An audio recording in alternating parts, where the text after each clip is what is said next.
Salut à toi, j'espère que tu te portes bien. Bienvenue à toi dans cette nouvelle vidéo. Dans cette vidéo, je t'énumère 12 étapes à suivre si tu veux réussir en dropshipping en 2021. Si tu tombes sur mes vidéos pour la première fois, moi c'est Martin Sopi et sur cette chaîne nous parlons entrepreneuriat. Si tu comptes lancer un business de dropshipping ou de e-commerce en 2021, alors ces 12 étapes sont les étapes que tu dois suivre impérativement pour pouvoir réussir. Sans plus tarder, je vais énumérer ces 12 étapes. Je vais commencer par la première et sois concentré car la 12e est celle la plus importante pour moi. Premièrement, nous avons la création de votre entreprise et de votre compte bancaire professionnel. Ce que vous devez savoir, c'est que pour toute activité que vous voulez prendre au sérieux, il est impératif que vous ouvrez un compte bancaire et une entreprise. Ceci est la première étape si tu veux gérer ton business de dropshipping ou de e-commerce à merveille. Et cette étape est possible peu importe ta situation géographique. La deuxième étape est le choix de la solution e-commerce. En français facile, on dira c'est un outil qui va te permettre de créer ton site internet. Comme je l'ai dit dans la vidéo précédente, il y a plusieurs outils, à savoir par exemple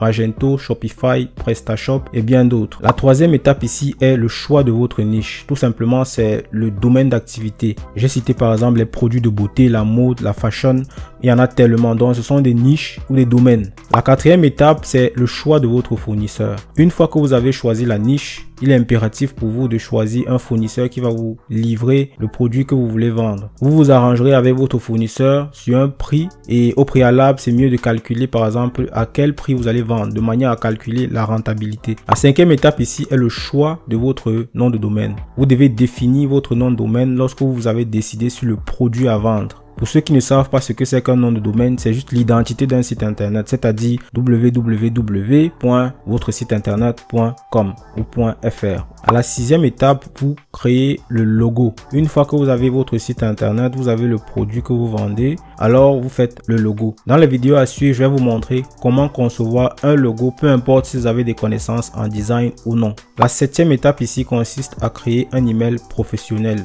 Lorsque vous décidez de vendre un produit à un large public, il est conseillé d'utiliser un email professionnel. Prenons l'exemple d'un cas où vous contactez un influenceur par exemple pour faire la promotion de votre produit. Si l'influenceur constate que vous envoyez avec un Gmail ou un hotmail.com par exemple, il y a de fortes chances qu'il ne trouve pas ça professionnel et qu'il ne réponde même pas à votre email. Donc déjà, c'est plus avantageux pour vous d'utiliser une boîte email professionnelle. La huitième étape ici consiste pour vous de créer les réseaux sociaux associés à votre site internet et à votre produit. Une fois que vous avez votre site, c'est mieux déjà d'être présent sur les réseaux sociaux majeurs. Je vais citer par exemple Facebook, Instagram. Déjà à la base, ces deux là peuvent suffire pour vous lancer. La neuvième étape, c'est la création d'un compte Google Analytics. Ce compte vous aidera à analyser le comportement des visiteurs sur votre site internet. Par exemple, vous pourrez voir de quel pays ou de quelle localité est-ce que les visiteurs viennent. Comment est-ce qu'ils se comportent lorsqu'ils atterrissent sur une page précise. Et ça vous permet de tirer certaines conclusions. Il y a des applications payantes qui jouent ce rôle, mais pour un début, c'est mieux de commencer sans toutefois dépenser. La dixième étape ici, c'est la création de votre compte publicitaire Facebook. À travers ce compte, vous pourrez donc lancer les publicités à partir de Facebook et aussi au préalable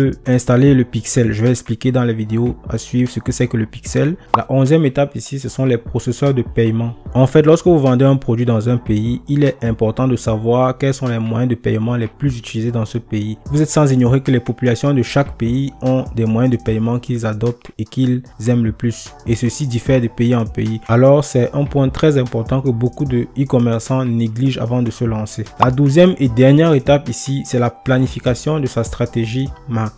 Vous pouvez avoir le plus beau site au monde, le produit le plus beau et le plus moins cher au monde, mais si vous n'avez pas la stratégie marketing qu'il vous faut, alors votre business va tomber à l'eau. C'est pourquoi le marketing est l'une des étapes les plus importantes dans un business de dropshipping. En général, pour toute activité qui consiste à vendre un produit ou un service, si vous n'avez pas une stratégie marketing de faire, alors votre business va tomber à l'eau. Dans les vidéos qui vont suivre, je vais essayer de détailler la majorité des étapes que j'ai citées. C'était tout pour la vidéo d'aujourd'hui. Si cette vidéo t'a plu, fais-moi le savoir en commentaire. Si tu as des suggestions ou alors si tu as des questions, mentionne-les en commentaire, je vais les répondre personnellement. À la prochaine vidéo, surtout passez à l'action et ciao.